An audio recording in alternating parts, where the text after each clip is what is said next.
o papel do livro na sua vida? Às vezes eu acho que o livro me escolhe, não sou eu que estou aqui, escolhendo nas prateleiras. É porque ele provoca um movimento que eu queria fazer, mas não estava conseguindo começar. Entendeu? Um escritor português, o Afonso Cruz, também pensou um pouco sobre isso. No livro dele mais recente, ele reflete sobre o nosso amor pela literatura, ou o vício dos livros. A Lélia tem um papel fundamental para a gente entender a cultura brasileira e a influência das negritudes na nossa cultura. Sim, ela é considerada uma referência nos estudos que relacionam gênero, raça e classe aqui no Brasil. De Angola para o Brasil. Dessa mescla de África e Espanha, de mi pueblo, de mi casa, de mi calle, de mi solar. A morte, perante os livros, fica sem poder.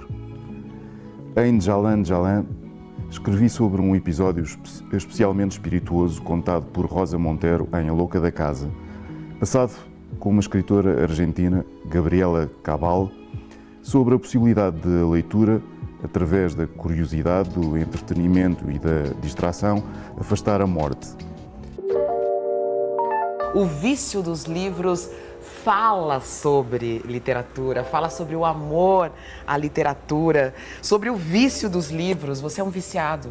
Sou bastante viciado. Viciado. Sou muito viciado na leitura, faz parte da minha vida, é algo que faço todos os dias. Não escrevo todos os dias, mas leio todos os dias. Leio todos os dias. Quando era adolescente, ia para a escola a ler. Apanhava o autocarro que levava mais tempo, 1h30 em vez de 1 hora no total, porque assim não tinha de sair e apanhar o metro, permitindo-me passar mais tempo a ler. Como a paragem de origem era perto da minha casa, havia sempre lugar no autocarro. Escolhia o último, à janela.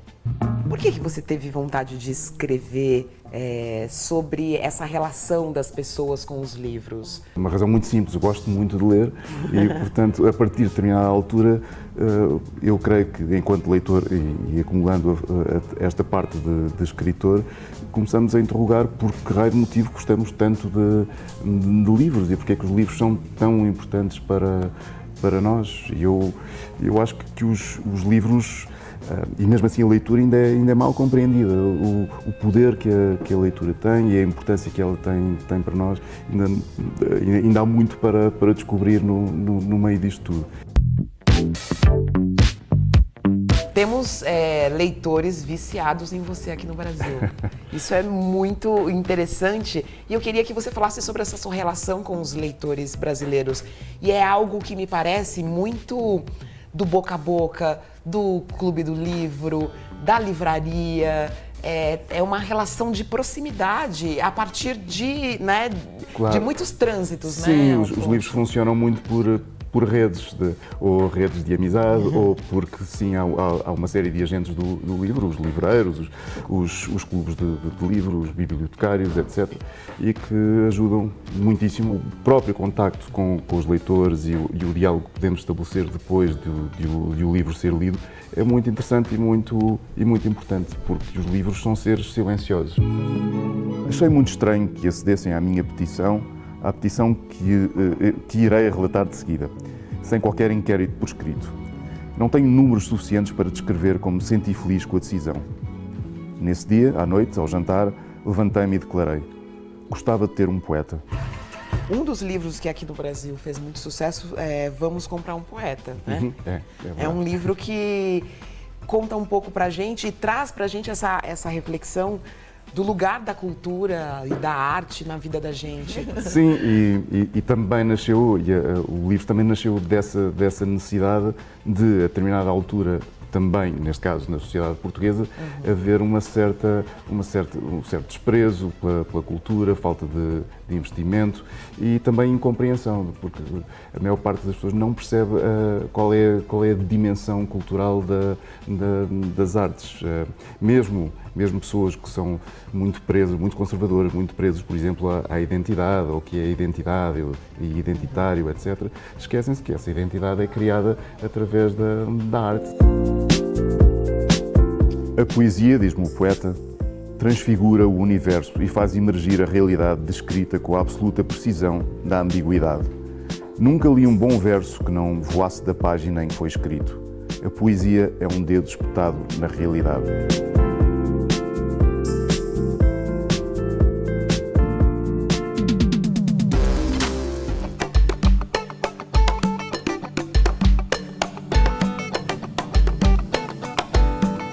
A Lélia tem um papel fundamental para a gente entender a cultura brasileira e a influência das negritudes na nossa cultura.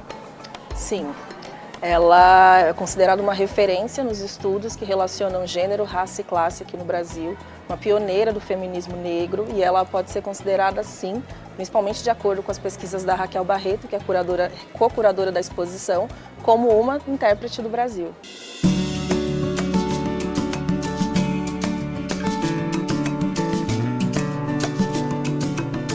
Ela é uma acadêmica, mas também é uma intelectual que estava no mundo.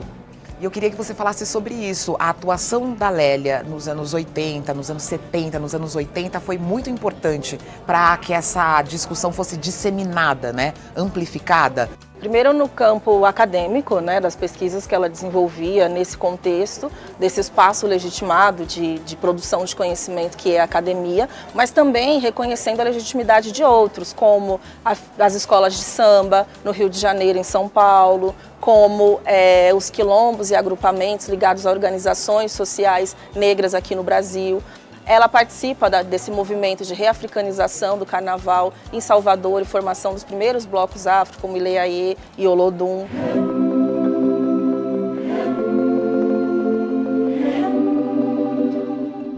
A Lélia trouxe pra gente o conceito que é o pretuguês, que é exatamente essa influência dentro da nossa língua, da língua portuguesa, e de como essa influência também pode, de alguma forma, mostrar pra gente a força e a potência da cultura preta dentro da cultura brasileira, né? Exatamente. A gente fala dos processos de colonização como se fosse unidirecional, e na verdade são muitas vias ali de conhecimento, de influência, de dominação, digamos assim. A gente tem um processo de assimilação mútua que acontece na cultura. A língua é um exemplo, né? A gente fala o português, mas o nosso português é todo marcado por esses elementos que fazem parte de outras línguas africanas, de outras línguas indígenas também.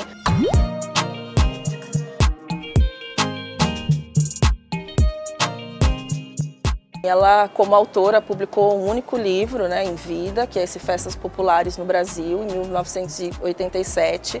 Agora, em 2024, ele está sendo relançado pela editora Boitempo, em uma versão revista e ampliada. Isso só mostra a atualidade do pensamento da Lélia, né, o quanto pautas e questões que ela adiantou naquele período da década de 70, da década de 80, que estava em voga. Hoje em dia, a gente continua nessa mesma luta, né, e é uma forma da gente acessar a nossa memória histórica também. As classificações sociais, no caso, a racial, sexual, né, entrando aí também, fazem da mulher negra este ser assim, né, que é objeto dos mais sérios estereótipos existentes na nossa sociedade. A gente está aqui diante de uma obra do Guilherme Almeida, é isso?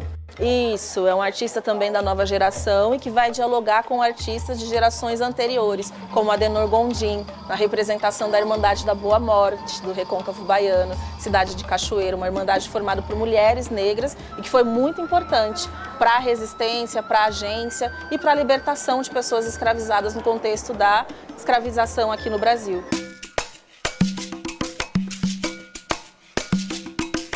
Chegamos ao núcleo da beleza negra. Ora, a beleza negra num lugar de fortalecimento, de resistência, é isso, né? De afirmação, de empoderamento, sim, como um código ali de luta. E é por isso que a gente vê algumas fotos de tantas Oxuns aqui.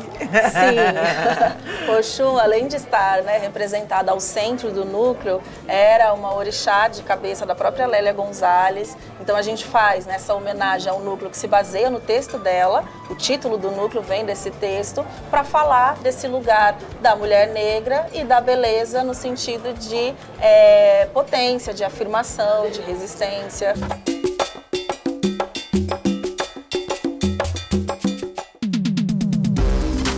África.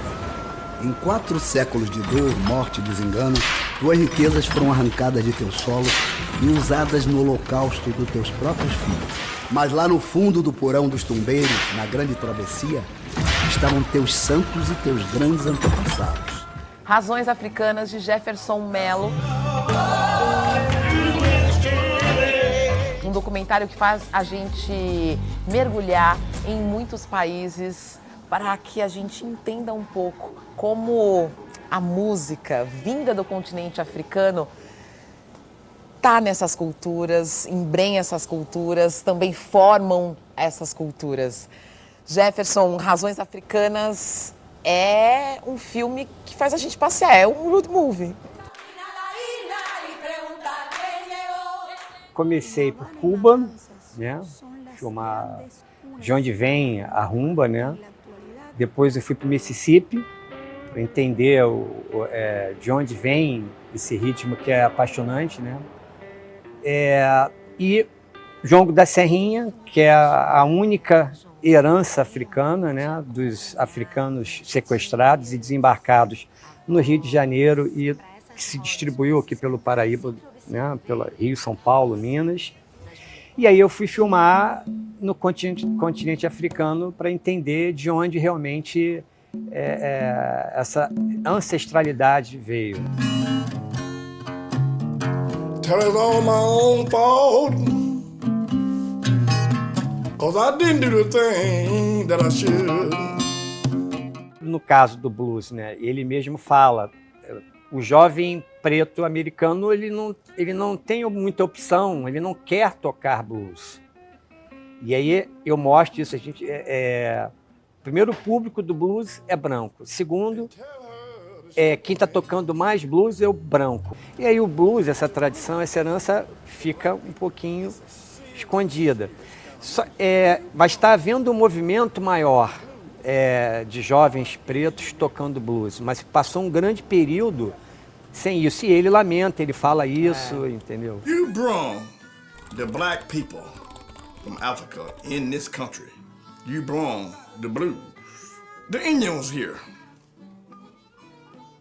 they had the blues also, but it never was called the blues. They didn't call it blues in Africa, but it was the blues. When you brought them in this country, you brought the blues. Acho que é importante você ter falas de pesquisadores, de acadêmicos que também se dedicaram a sua vida nesse estudo dos dois lados. Era importante para dar peso científico, porque o meu objetivo era fazer com que esse filme ele fosse exibido em todas as escolas. Todas as escolas, para o povo preto e o povo branco entender que isso aconteceu, o sequestro dos africanos, ele aconteceu. Sempre fui muito apaixonada, né, pelo jongo, e eu lembro de acompanhar minhas tias, avós, para essas rodas, para esses quintais. Sempre observei a força das mulheres. Hoje o Metrópolis fica por aqui. Tem mais conteúdos e informações nas nossas redes sociais. Já percebeu que aqui no nosso canal tem muito conteúdo como este, hein, que você acabou de assistir. Então é deixar o seu joinha, aproveitar para se inscrever, porque a gente vai te avisar toda vez que tiver um vídeo novo no ar.